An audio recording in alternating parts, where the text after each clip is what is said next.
Bonjour les enfants, nous allons voir une nouvelle stratégie de lecture qui est de trouver les informations qui ne sont pas dans le texte et de les deviner. Parce qu'en fait, quand un auteur écrit, il ne dit pas tout, sinon c'est ennuyeux, c'est un peu lourd. Il fait appel à l'intelligence du lecteur, et un lecteur expert, il doit faire des devinettes.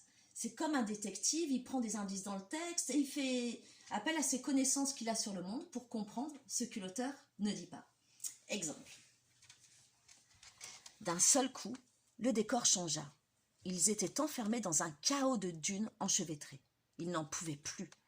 Ils avaient forcé quelques instants plus tôt cette muraille mouvante. Le vent, au lieu de tomber avec le soir, s'amplifia. Il n'était plus question d'avancer.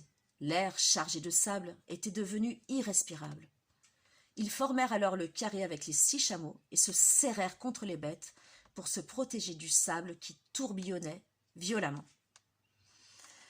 Alors, où sommes-nous dans ce texte? Ça, il ne s'est pas dit. On peut faire quelques déductions. Il y a des dunes, des murailles mouvantes, chargées de sable, il y a donc du sable, des chameaux. Il y a un sable qui tourbillonne violemment. Je peux donc trouver des informations nouvelles qui ne sont pas écrites. C'est que l'action se déroule dans le désert et durant une tempête de sable. Un autre exemple. Arrivé sur les lieux, il déroula précipitamment sa lance d'incendie et la dirigea en direction des flammes. Alors là, lance d'incendie, flamme. Qui est ce personnage, le fameux il?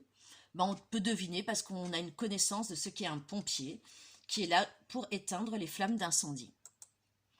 C'est donc un pompier. Encore un autre.